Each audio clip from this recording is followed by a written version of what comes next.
CDA die zoekt een nieuwe leider. Maar ik heb gekeken naar wat voor een palet hebben we nu waar de leden uit kunnen kiezen.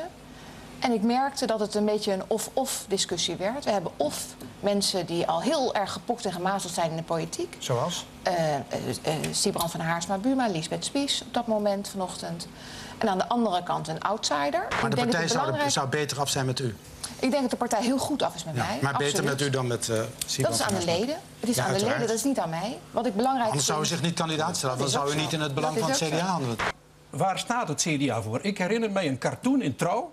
En er stond bij één kraam, daar verkochten ze vis. En de andere kraam vlees. En voor de kraam, en dat was heel druk, heel veel visklanten, heel veel vleesklanten. En er stond bij de kraam van het CDA vlees nog vis. En die hadden geen klanten.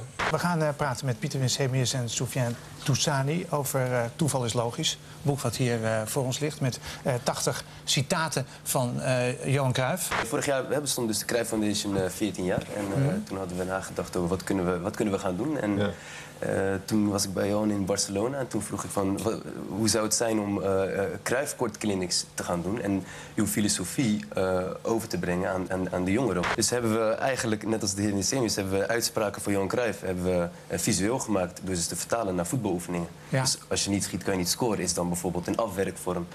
We hebben beloofd dat we aan de uitspraken van Cruijff ook wijsheden kunnen ontlenen voor politici. Hij heeft de hekel aan bobo's en hij vindt een nog grotere hekel aan hardlopen.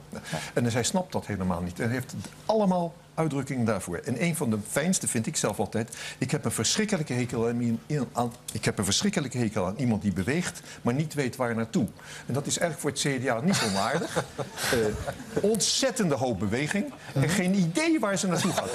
Soufiane Toussani is eigenlijk de Johan Cruijff van het freestyle voetbal. Het gaat goed, rappen voetballen strak op de maat. Doe het en door deze app laat ik zien wat ik heb met straatvoetbal of iets van mijn tracks. Dit is entertainment. Er is een hoop gedoe over de 4 mei-herdenkingen en wie er allemaal wel of niet bij betrokken kunnen worden. Ik heb er ook wel moeite mee wanneer we nu op 4 mei ook gedwongen worden om na te denken over de slachtoffers aan de foute kant. Laten wij dan een ander moment of een andere groep dat laten doen, maar laten wij 4 mei houden voor onze slachtoffers. Er zijn ook mensen die gedwongen zijn om in het leger te gaan in Duitsland. Dus op een gegeven moment moet je ook die keuze. Er was voor die jongens ook geen keuze. En daar kan ik wel begrip voor opbrengen. Maar aan de andere kant, je kan alles wel helemaal kapot nuanceren. Kast toch heel even naar morgen, want jullie gaan straks, of morgenochtend, die helikopter in. Hoeveel concerten gaan jullie geven morgen? 5. We gaan eerst Rotterdam, dan Amsterdam, Den Bosch, Wageningen en dan op het eind naar Roermond en dan weer met de bus terug. Naar station Duivendrecht, waar de fiets staat. Ja, waarschijnlijk wel. Ja.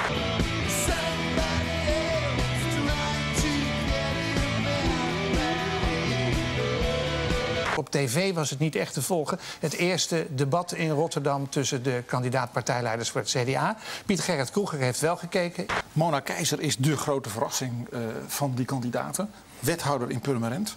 En zij is eigenlijk de belichaming van zeg maar, een soort herstel van het CDA daar. Zij was degene die het meest opvallend politiek stelling nam op 2 cruciale elementen. 1, ze bracht een heel eigen, vrij assertief, positief betoog over integratie.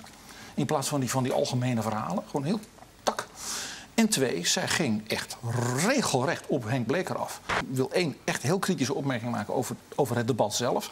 Men heeft dat aan de hand van thema's van dat strategisch beraad gedaan. Mooi bedoeld, maar dat was zo vaag dat, dan laat ik 1 voorbeeld noemen. Er is niet gedebatteerd over de werkloosheid. En over de toekomst van, zeg maar, de fundamentele toekomst van Europa. Ik vind dat eigenlijk bij een dergelijk eerste debat niet kan. We gaan naar Griekenland. Chrysi Avri heet het in het Grieks. Dat was vanaf 1993 tot nu een ordinaire knokploeg.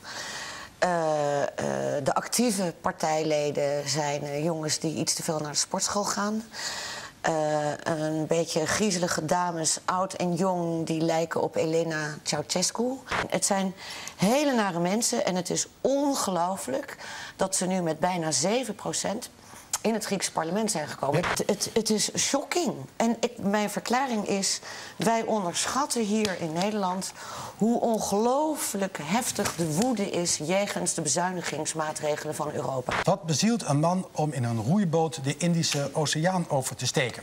Ja, als die vraag die stel ze al 15 jaar. Ja. Ik weet het niet. Ik probeer er nog steeds achter te komen. Dus ik ga nu weer een tocht doen om mezelf te proberen te begrijpen waarom ik dat doe. Maar ik wil het natuurlijk vooral vanwege sportavontuur, wat ik wil beleven. Ik wil onvoorziene situaties meemaken op zo'n oceaan. En ik vind het heel mooi om de grootste afstanden op de wereld te overbruggen op eigen kracht. Ja, ik ga door het grootste piratengebied ter wereld heen. Dat ligt natuurlijk voor die kust van Afrika. En dan denken mensen vaak, je moet niet naar Somalië. Maar niemand komt voor die kust van Somalië. Dus al die piraten die zitten juist voor die andere landen waar ik juist helemaal doorheen moet. En dat is wel al van een paar duizend kilometer voordat ik het einde bereik. Dus de laatste 1,5 maand zal ik daar doorheen moeten gaan. En ja, er wordt nog wel eens iemand ontvoerd of... Wat kun je doen? Meneer Bleker, gisteravond was het eerste debat tussen de 6 CDA-kandidaat-lijsttrekkers. Ik denk wel dat ik de afgelopen 2 jaar natuurlijk wel een vrij geprononceerde positie heb ingenomen. Vrij scherp en duidelijk op een aantal punten. Daar houden mensen niet van. Ik denk dat dat voor een deel niet in alle opzichten is gewaardeerd. Ik heb ook wel wat littekens opgelopen met zaken. Waardoor mensen misschien denken van nou, moeten we even zien hoe dit de komende 10 dagen zich ontwikkelt. Maar we zijn er toch nog niet helemaal achter en u kennelijk ook niet hoe het komt dat u zo laag staat. Want Nee. Maar het is ook maar een momentopname. Het kan natuurlijk zijn dat het over een week anders ligt. En misschien voeren we dan het gesprek over de vraag hoe het dan gekomen is dat het beter is gegaan. Wij weten het nog niet. Zou het niet kunnen zijn dat het CDA nu gewoon behoefte heeft aan bloedserieuze politici die in tijden van crisis niet lollig doen? Dat zou kunnen. Maar moet ik zeggen, als het campagnetijd is, dan hoort daar ook een zekere knipoog. En hoort daar ook een zekere speelsheid bij. In essentie moeten wij een breed segment van de samenleving vertegenwoordigen. Ja, dan moeten we de stad... Allochtonen, autochtone mensen, mensen van verschillende geloven, ondernemers, kleine ondernemers, grotere ondernemers, werknemers. We moeten een breed publiek kunnen aanspreken. En daar zijn we nu vooral, wat mij betreft, dat moet vooral gebeuren. Maar daar bent u niet in geslaagd? Daar zijn we nog niet in geslaagd. Maar dat is wel de reden dat ik mij gemeld heb voor deze lijsttrekkersverkiezing. Zo voornaam en persoonlijk als persoonlijk voornaamwoord. Henk Bleker, Henk Bleker, Henk Bleker, Henk Bleker, Henk Bleker, Henk Bleker, Henk Bleker. Aanstaande